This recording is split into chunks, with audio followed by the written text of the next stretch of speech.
Hello, welcome back to the channel.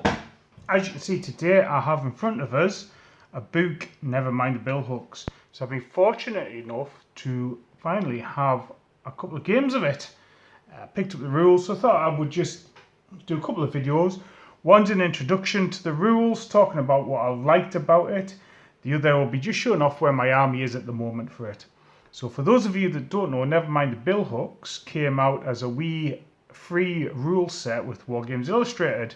Didn't play it then, kind of liked what I saw and put it to one side. Then over the last couple of years I've wanted to do some War of the Roses gaming, and originally got out my forces for Lion Rampant. Played some games of it, it was okay, it didn't quite scratch the itch I wanted. And then at the club somebody says, actually I've got a copy of Never Mind the Billhooks, would you like to have a game? And I said yes. So this is us. So you see, it's a softback book. It's a bit of a beast, and top and bottom of it is I've liked it. I've liked the sort of size of models that we've got in the game on the table.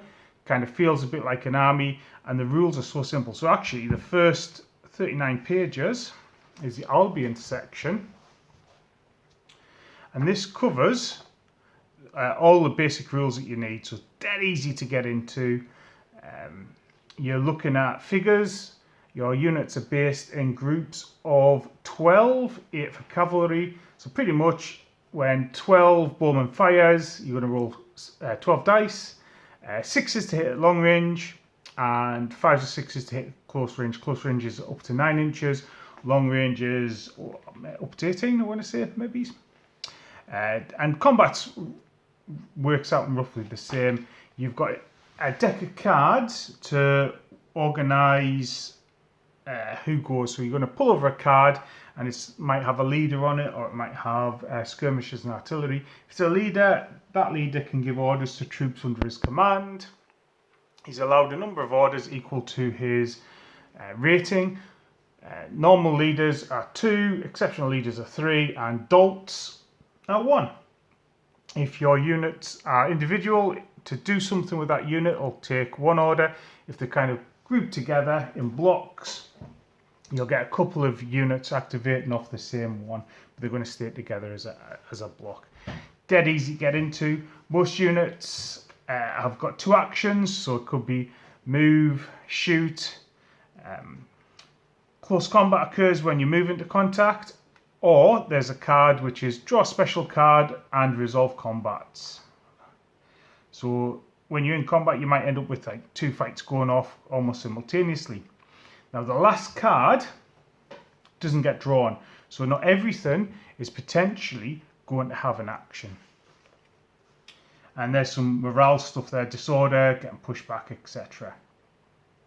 So there you go, there's leaders cards. I'm not going to go into too much detail more with the rules, mainly because there's not that much more detail there, but it's good. Before the game starts, you have a muster phase, which I really liked, which is your army manoeuvring. And I'm going to do something, my opponent's going to do something, and that's going to occur up until a point where we do some combat or somebody starts shooting, and then you go into that card-based activation. Give you an idea of the movements there. So infantry's moving 6 inches, knights 8 inches, light horse 10 inches. Shooting, now your archer company's under 9 inches, hits on a 5. Oh, long range 9 to 15 inches, hit on a 6. Now, what I really liked was your archers have a stash of arrows, generally 6. Every time they shoot, they lose 1. So eventually you are going to run out of arrows, so the bloody work of the infantry is going to have to take result. Now, most things in close combat hitting on 4s. This first round of combat. Second round of combat, things are much tighter, so you're hitting on 5s. Obviously, there's elites and veterancies to affect that. And your skilled troops are about kind of saving. So there you go. So heavy infantry, your men at arms, killed on a 1 or a 2, save on a 3 up. Medium, save on a 4 up. Light infantry, save on a 5 up. Naked, save on a 6 up. Naked for armor. So yeah, that was pretty cool as well.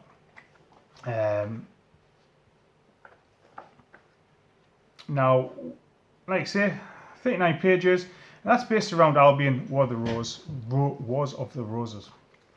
A couple of other wee things. So you've got points values for troops. For example, an archer costs 1 point, and it scales up from there. Mustering your forces. There is a way to kind of pick a core of 60 points and then create cards for your rest of your units and keep drawing the cards until you hit the points limit that you stop at. That's really appealing. I really like the idea of games where you don't quite know what forces you've got on the tabletop. And if you've got the existing rule set from Wargames Illustrated, the wee pamphlet one, this is a summary of new core rules. So there's not much changed from the core rules from Mind the Billhooks. So this has got a load of different theatres. So you've got Galley of the 100 Years' War, some lovely periplastics for 100 Year War, and there's some rules and things to think about when you're fighting in that period.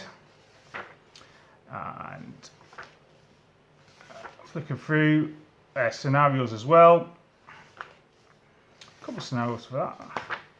Bohemia, which is the Hussite Wars. Got a big soft spot for Hussite history, war wagons, Jan Žižka, yeah. So Helvetia, the Swiss Burgundian Wars. We're going to get into Italia, the Italian Wars. So I am wanting to get to a specific part. Northumbria, this really caught my attention. I've lived in Carlisle for several years. Obviously, I'm from the north of England. So the Border Reivers have always been of interest to me. So I've definitely wrote up some Border Reiver armies I might want to buy in the future. I've got loads on the next 3-4 months. So there'll be no Border Reivers coming to my house at the moment. Lusitania. Hibernia, Ireland. The other thing I like about the book is you've got a paint and model and a kit bashing section. So a bit of paint, give me ideas on paint jobs. I didn't think about painting the helmets different colours. You've also got blow-by-blow paint jobs, when I get to it.